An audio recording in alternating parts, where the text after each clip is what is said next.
प्रिय श्रोता मित्र, आपको मेरा नमस्कार। आज के वेद पाठशाला कार्यक्रम में हम आपका स्वागत करते हैं। श्रोता, मुझे प्रसन्नता है कि आप पवित्र शास्त्र के इस अध्ययन से बहुत कुछ सीख रहे हैं और अपने व्यक्तिगत जीवन में आशीष प्राप्त कर रहे हैं।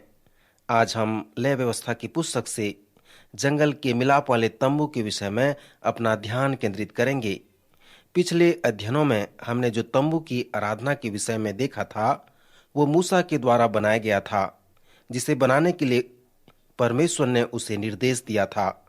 यह मिलाप वाला तंबू जंगल में लोगों को न केवल अगुवाई प्रदान करता था कि वे लोग पवित्र परमेश्वर तक पहुंचकर उसकी आराधना करें, परंतु वह एक ऐसा स्थान था जहां पर याजक और इस्राएली प्रजा परमेश्वर से भेंट करते थे और उससे मार्गदर्शन प्राप्त किया करते थे। श्रोता, यह मिलाप वाला तंबू न केवल हमें आराधना के विषय में बताता है, परंतु यह हमें प्रभु यीशु मसीह के विषय में भी बताता है। और यह सचमुच में केवल प्रभु यीशु मसीह के विषय में ही है, जो यह चित्रित करता है कि उद्धार उसी की ओर से आता है। नए नियम के अनेक स्थानों में प्रभु यीशु ने कहा कि मूसा ने मेरे विषय में लिखा है, और सचमुच में इस बात को हम पुराने नियम में देख सकते हैं। सो यदि हम इस तंबू की आराधना के विषय को भली भांति समझते हैं, तो हम लय व्यवस्था की पुस्तक को समझ सकते हैं। यह लय व्यवस्था की पुस्तक सचमुच में पुरोहित लोगों की नियमावली पुस्तिका के समान है। जब मैंने सेवकाई प्रारंभ की, किसी ने मुझे व्यवहारिक बातों के विषय में नहीं बताया कि कैसे विवाह करना है, और जब किसी की मृत्यु हो जाती है तो उसे कैसे दफनाना है। कुछ व्यवहारिक बातों को मैंने अपने अनुभव से सीखा। जब मैंने पहली बार किसी को दफनाने की विधि का संचालन किया, तब मुझे अनुभव नहीं था। मैंने अपने जीवन में एक ही बार ऐसे आराधना में उपस्थित था, और वो था मेरे माता की मृत्यु के समय।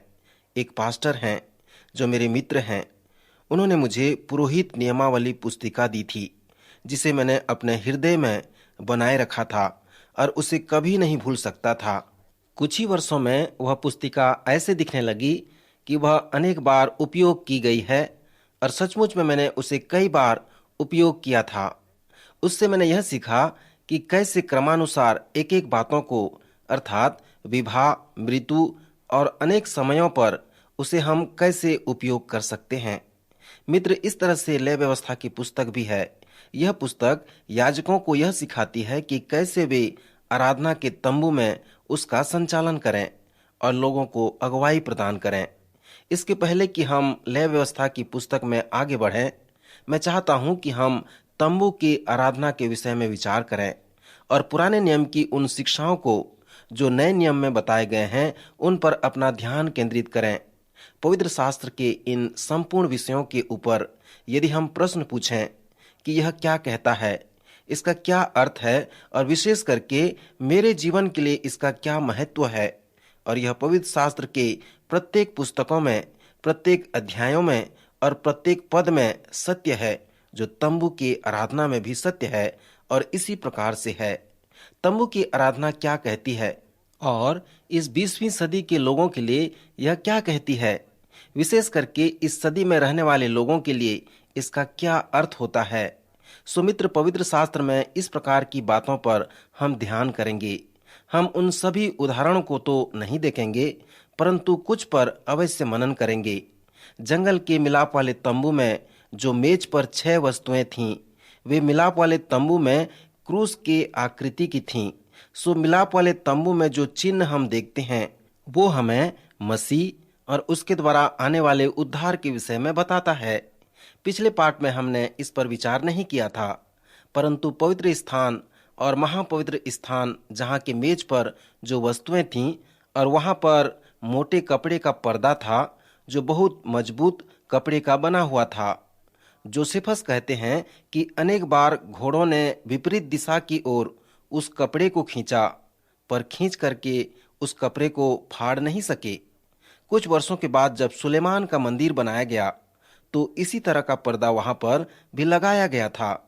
पवित्र शास्त्र में यह एक बहुत ही अद्भुत कार्य है कि जब प्रभु यीशु मसीह की क्रूस में मृत्यु हुई, तो नए नियम में बताया गया है कि मंदिर का वह पर्दा जो पवित्र स्थान और महापवित्र स्थान के मध्य था, अलौकिक रूप से ऊपर से नीचे तक दो भागों में फट गया।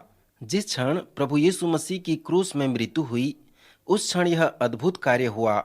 मत्ती के 27 अध्याय 50 और 51 पद में लिखा है, तब यीशु ने फिर बड़े शब्द से चिल्लाकर प्राण छोड़ दिए, और देखो मंदिर का पर्दा ऊपर से नीचे तक फटकर दो टुकड़े उसके हो गए। श्रोता, पवित्र शास्त्र में यह एक बहुत बड़ा अद्भुत कार्य है। उत्पत्ति की पुस्तक के 3 अध्याय में हम देखते हैं कि जब मनुष्य ने पाप किया, तब मनुष्य और परमेश्वर के बीच अलगाव हो गया। सो इस अलगाव का निराकरण और मेल मिलाप हमें केवल पवित्र शास्त्र में मिलता है।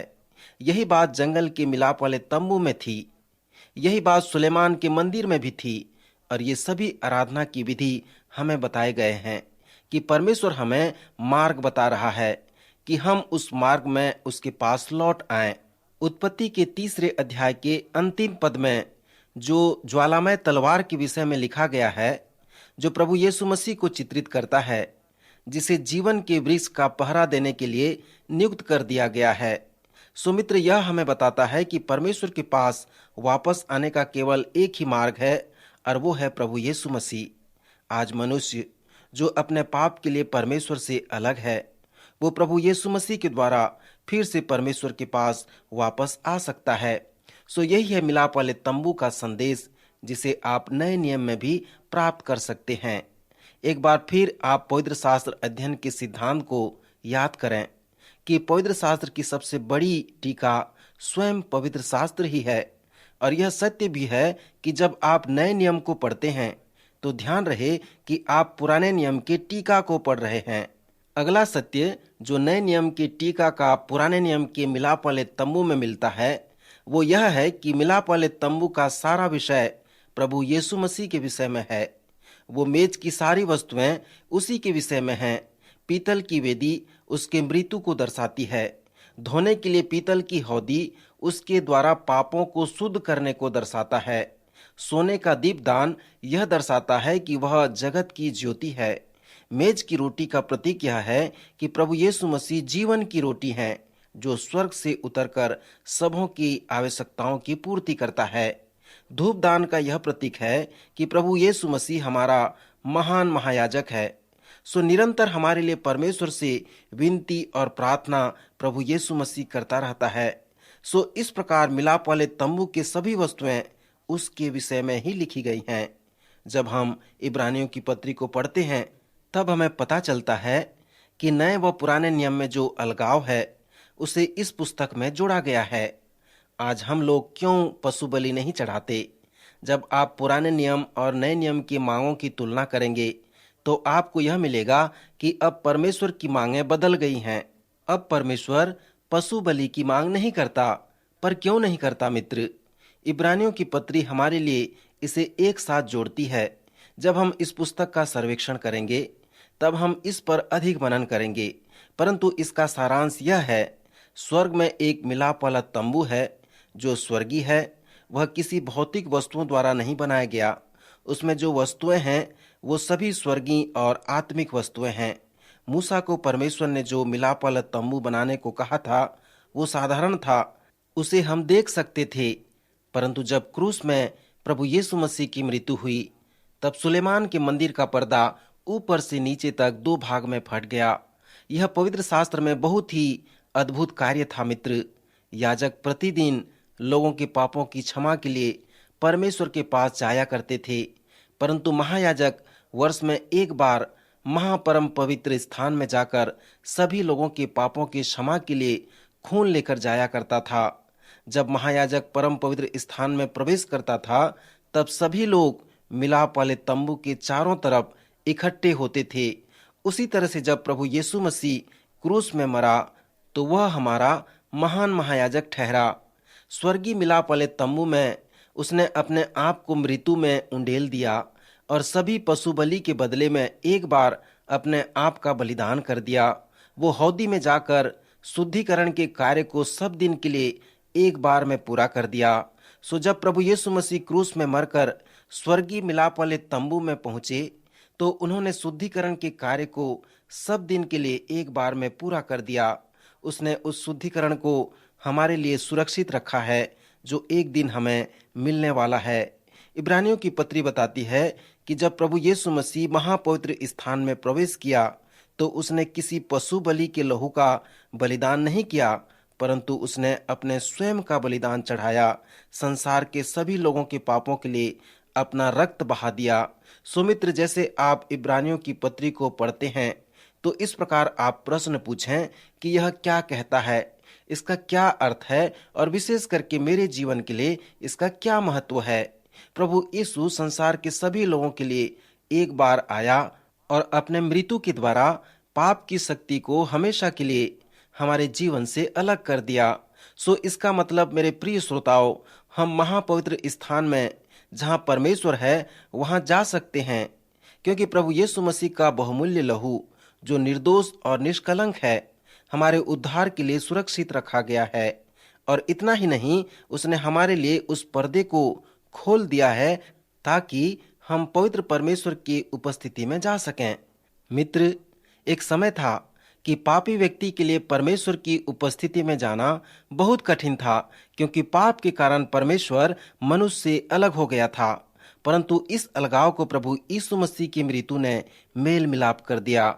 इसलिए इब्रानियों की पत्री का लेखक बड़े ही उत्साह के साथ पवित्र शास्त्र में कहता है कि हे भाइयों, जबकि हमें यीशु के लहू के द्वारा उस नए और जीवते मार्ग से पवित्र स्थान में पहुंचने का हियाव हो गया है जो उसने पर्दे अर्थात अपने शरीर में से होकर हमारे लिए अभिषेक किया है, और इसलिए कि हमारा ऐसा महान महायाजक जो परमेश्वर के घर का अधिकारी है, तो आओ हम सच्चे मन और पूरे विश्वास के साथ और विवेक का दोष दूर करके हृदय पर छिड़काव लेकर और देह को शुद्ध जल से धुलवाकर परमेश्वर के समीप जाएं, क्योंकि वह परमेश्वर सच्चा है। सो लेवी व्यवस्था की पुस्तक में जो सच्चाई हम देखते हैं वो नए नियम में पूरी होती हैं, अर्थात प्रभु यीशु मसीह ने हमारे स्थान पर दुख उठाया कि हमारे पाप क्षमा हो जाएं और हमारा उद्धार हो जाए। तो क्या आप इस बात पर विश्वास नहीं करेंगे कि आपकी देह जीवते परमेश्वर का मंदिर है? हाँ मित्र, यह एक उत्साहजनक सत्य भी है, क्योंकि वचन में लिखा है, क्या तुम नहीं जानते कि तुम परमेश्वर का मंदिर हो और परमेश्वर का आत्मा तुम में वास करता है? यदि कोई परमेश्वर के मंदिर को नाश करेगा तो परमेश्वर उसे नाश करेगा, क्योंकि परमेश्वर का मंदिर पवित्र है और वह तुम हो। श्रोता, जंगल में मिलाप वाले तंबू वह स्थान था जहां पर परमेश्वर वास करता था। वाचा की संदूक के महापवित्र स्थान में उसके पवित्र उपस्थिति का वह प्रतीक होता था। मनुष्य के लिए उस स्थान तक पहुंचना असंभव था। केवल महायाजक वर्ष में एक बार वहां जाया करता था। जरा विचार करें कि यहूदियों को कैसे प्रोत्साहित करके यह सच्चाई बताया गया ताकि वे इस बात पर विश्वास कर सकें कि तुम ही परमेश्वर के मंदिर हो। पौलुस प्रेरित अपने पत्री में अपने मृत्यु की घड़ी को इस प्रकार से व्यक्त करता है और कहता है, मैं अपने मिलाप वाले तंबू को अर्थात परमेश्वर के मंदिर को नीचे लेकर जाने वाला हूं। यहाँ पर वह अपनी देह को मिलाप वाले तंबू से इंगित करता है।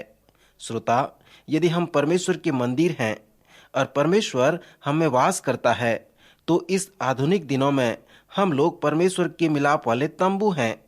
परमेश्वर की उपस्थिति सचमुच में हमारे अंदर वास करती है। पौलुस प्रेरित कुरिन्थियों के लोगों को इस सच्चाई को बताना चाहता था, क्योंकि वे लोग व्यभिचार जैसे पाप में बहुत लिप्त थे। पौलुस ने उनसे कहा, तुम्हारी देह व्यभिचार के लिए नहीं है, परंतु परमेश्वर के लिए बनाई गई है। क्या तुम नहीं जानते कि तुम्हारी देह परमेश्वर का मंदिर है जो तुम में बसा हुआ है? मित्र, यदि आप इस मिलाप वाले तम्बू के विषय को समझते हैं तो यह एक अद्भुत सच्चाई है। कुलुसियों की पत्री उसका पहला अध्याय 27 पद में पौलुस प्रेरित मसीह को हमारी देह में रहने के विषय में कहता है, अर्थात उस भेद को जो समयों और पीढ़ियों से गुप्त रहा परंतु अब उसके उन पवित्र लोगों पर प्रकट हुआ है। उसका गुप्त भेद यह है कि मसीह आप में है। मसीह जो महिमा की आशा है तुम में रहता है, अर्थात परमेश्वर की उपस्थिति आपके जीवन में बना रहता है, क्योंकि जिस परमेश्वर ने तुम्हें जीवित रहने के लिए बुलाया है, वह परमेश्वर सब प्रकार का अनुग्रह तुम्हें बहुतायत से दे सकता है, जिससे हर एक बातों में और हर समय सब कुछ जो तुम्हें आवश्यक हो तुम्हारे पास रहे, और हर एक भले कार्य के लिए तुम्हारे पास बहुत कुछ हो। सो मित्र, यह बिल्कुल सत्य है कि मसीह आप में है और आपके अंदर वह जीवित है। यदि हम यह प्रश्न पूछें कि आज जो इस 20वीं सदी में लोग जीवित हैं, क्या उनके जीवन में आध्यात्मिक विषयों पर, मिलाप वाले तंबू के विषय में कोई बात देखने को मिलता है? जी हाँ मित्र, यह अवश्य है, क्योंकि परमेश्वर के पास जाना एक गुप्त बात है। परमेश्वर के पास पहुंचने के विषय दाऊद जिस तरह से व्यक्त करता है वह मुझे बहुत पसंद आता है। दाऊद जो एक राजा था, जो यहोवा परमेश्वर की आराधना करने वाला एक महान व्यक्ति था, उसने भजन संहिता 100 में कहा कि जीवते परमेश्वर की उपस्थिति में जाना एक राजा के दरबार में जाने के बराबर है। यदि आपको राजा से मिलने की अनुमति मिल जाए तो आप कैसे उसके पास जाएंगे? दाऊद कहता है, उसके फाटकों से धन्यवाद और उसके आंगनों में स्तुति करते हुए प्रवेश करो, उसका धन्यवाद करो और उसके नाम को धन्य कहो। श्रोता मित्र, यहाँ दाऊद के कहने का तात्पर्य यह है कि जब आप उसके फाटकों के पास धन्यवाद करने के लिए जाते हो तो सब बातों के लिए उसका धन्यवाद करो। फिर वही धन्यवाद के द्वारा आपको यह अगुवाई प्राप्त होगी कि आप उसके आंगनों में स्तुति करने पाएंगे। और जब आप स्तुति करते हुए आंगनों में कुछ देर रुकते हैं तो उस स्तुति के द्वारा परमेश्वर की उपस्थिति का द्वार खुल जाता है और आप संगीत के साथ परमेश्वर की स्तुति करने लगते हैं, और अंत में आपका संगीत परमेश्वर की उपस्थिति के द्वार को खोल देता है। सो इस तरह से हम संगीत के द्वारा उसके उपस्थिति के समक्ष आ जाते हैं। पुराने नियम में बताया गया है कि जब भविष्यवक्ता भविष्यवाणी नहीं कर सकता था तो वह कहता था, मेरे पास एक सेवक भेज दो जो संगीत के साथ वीणा भी बजाए। और जब ऐसा कर दिया जाता था तब भविष्यवक्ता प्रचार करना प्रारंभ करता था और वो संगीत के लिए ही भविष्यवाणी किया करता था। सो श्रोता, ये संगीत क्या है? मैं विश्वास करता हूँ कि संगीत परमेश्वर की एक महान और अद्भुत देन है, जिसके द्वारा हम प्रत्येक बात को व्यक्त कर सकते हैं, स्पष्ट और निश्चित कर सकते हैं। संगीत के द्वारा ही हम परमेश्वर की स्तुति प्रशंसा कर सकते हैं। सो इस तरह से संगीत भी हमें परमेश्वर की उपस्थिति में जाने का अवसर प्रदान करता है। भजन संहिता उसके 100 में दाऊद कहता है, जब आप परमेश्वर की उपस्थिति में जाते हो तो आप कुछ बातों को जान सको, अर्थात आप ये जान सकते हो कि परमेश्वर है और वह भला है। आप ये भी जान पाते हैं कि वह हमारा चरवाहा है और हम उसकी भेड़ें हैं। सो इस तरह से मित्र, जब हम उसकी आराधना उसकी उपस्थिति में करते हैं तो बहुत सारी बातों को जान सकते हैं कि वह भला है, उसकी करुणा सदा के लिए और उसकी सच्चाई पीढ़ी से पीढ़ी तक बनी रहती है। फिर वह कहता है, आनंद के साथ उसकी सेवा करो। परमेश्वर के पास पहुंचने का यह एक बहुत अच्छा तरीका है। उसी तरह से मैं विश्वास करता हूं कि हम प्रातःकाल मनन के समय उसकी आराधना करते हुए उसके सन्मुख पहुंचते हैं। जब हम मूसा की व्यवस्था को देखते हैं तो व्यवस्था हमें मारता है, परंतु आज हम व्यवस्था के अधीन नहीं, परंतु प्रभु यीशु मसीह आ गए हैं। हम लोग अब अनुग्रह के अधीन हैं। आत्मा की व्यवस्था हमें हमेशा जीवन देता है। यदि आप जंगल के उस मिलाप वाले तम्बू के पास आते हैं तो आपको उस व्यवस्था के विषय में चिंता करने की आवश्यकता नहीं है, क्योंकि प्रभु यीशु मसीह ने उन सबों को पूरा कर दिया है। अब उस व्यवस्था की मांग नहीं है, परंतु आत्मा की व्यवस्था है, जिसके द्वारा परमेश्वर की आराधना करने की मांग है। यदि आप सुबह उठकर मनन करते हैं, परमेश्वर की आराधना करते हैं और इस प्रकार से उस दिन का आरंभ करते हैं, तो उस मिलाप वाले तंबू के विषय में थोड़ा विचार करें और कल्पना करें कि आप पीतल की वेदी में मेल बलि चढ़ाने जा रहे हैं, जो इस बात का प्रतीक है कि आप यह विश्वास कर रहे हैं कि यीशु मसीह जो परमेश्वर का मेमना है, आपके और जगत के सभी लोगों के पाप के लिए क्रूस में बलिदान हुआ है। सो मित्र, यह बलिदान उस सच्चाई का प्रतीक है जो मिलाप वाले तंबू में मेल बलि का था। सो यदि आप अपने मनन व आराधना के समय ऐसा नहीं करते और अभी तक नहीं किए हैं, तो आज से ऐसा करना प्रारंभ कर दें। विश्वास करें कि यीशु मसीह ही आपके पापों का क्षमा करने वाला है और फिर प्रभु यीशु के उस महान बलिदान के लिए परमेश्वर का धन्यवाद करें। अब उस धोने वाली होदी के ऊपर विचार करें, जहां पर आपके हाथ और पांव धोने की आवश्यकता नहीं है, जहां पर आपको नियमित शुद्ध होने की आवश्यकता नहीं है। जैसे कि प्रभु यीशु ने पतरस से कहा, जो नहा चुका है उसे पांव के सिवाय और कुछ धोने का प्रयोजन नहीं, परंतु वह बिल्कुल शुद्ध है। यदि तुम्हारा पांव गंदा होता है, तुमको पांव ही धोने की आवश्यकता है, तो यह शुद्धिकरण नियमित धोने की आवश्यकता है। मित्र, क्या आपके जीवन में ऐसी कोई बात है जो अशुद्ध है, जिससे परमेश्वर प्रसन्न नहीं है? तो उसके लिए परमेश्वर के समक्ष अंगीकार करें, उसे अपने जीवन से निकाल दें और शुद्ध हो जाएं। फिर प्रतीकात्मक रूप से पवित्र स्थान में जाकर दीपदान के निकट खड़े होकर परमेश्वर का धन्यवाद करें। उसके प्रकाशन के लिए परमेश्वर का धन्यवाद करें कि वह आपको अंधियारे में नहीं परंतु ज्योति में रखा है। श्रोता, इस संसार में ऐसे लोग हैं जो अपना दाहिने और बाएं हाथ को नहीं जानते। उनके पास सुसमाचार के शब्द नहीं हैं। परमेश्वर का धन्यवाद हो कि उसने आपको ऐसा नहीं छोड़ा। उसने आपको ज्योति में रखा है। उसका वचन आपके पास है ताकि आप उसके शब्द को सुन सको। फिर आप उस मेज पर भेंट की रोटी के समक्ष अपने आप को रखो और उन सारी आवश्यकताओं की पूर्ति के लिए परमेश्वर का धन्यवाद करो, क्योंकि वही इस सभी वस्तुओं का स्रोत है। फिर आप उस धूपदान के विषय में विचार करो। फिर प्रार्थना के विषय में सोचो और प्रतिदिन को प्रारंभ करने से पहले परमेश्वर से प्रार्थना करो। फिर आप उस महापवित्र स्थान के विषय में विचार करो। आज परमेश्वर की आत्मा हमारे जीवन में है, क्योंकि हमारी देह उसका मंदिर है। मित्र, क्या आपने परमेश्वर की स्वर्गीय उपस्थिति का अनुभव कभी अपने जीवन में किया है? याकूब ने कहा, निश्चय इस स्थान में यहोवा है और मैंने इस बात को जान लिया है। श्रोता, क्या आप परमेश्वर की उपस्थिति में रहकर भी इस बात को नहीं जानते थे कि परमेश्वर आपके पास में है? यही है महापवित्र स्थान के विषय का महान रहस्य, जहां पर परमेश्वर उपस्थित रहता है। आज हमें परमेश्वर से ऐसे प्रार्थना करने की आवश्यकता है कि प्रभु यीशु हमारी अगुवाई कर कि हम तेरी आराधना कर सकें। इस तरह से जितना अधिक हम प्रार्थना करेंगे, हम परमेश्वर की उपस्थिति में आते जाएंगे। मूसा परमेश्वर को देखने के लिए पीछे मुड़ा और परमेश्वर ने मूसा से आमने सामने बातें की। मित्र, यदि आप परमेश्वर को देखने के लिए उसकी ओर कभी मुड़े हों तो मुझे बहुत आश्चर्य होगा। यिर्मयाह, जो एक भविष्यवक्ता था, अपने वचन में हमें इस प्रकार कहा है, तुम मुझे ढूंढोगे और पाओगे भी, क्योंकि तुम अपने संपूर्ण मन से मेरे पास आओगे।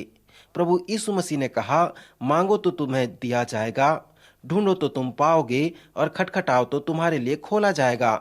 क्योंकि जो कोई मांगता है उसे मिलता है, और जो ढूंढता है वह पाता है, और जो खटखटाता है उसके लिए खोला जाएगा।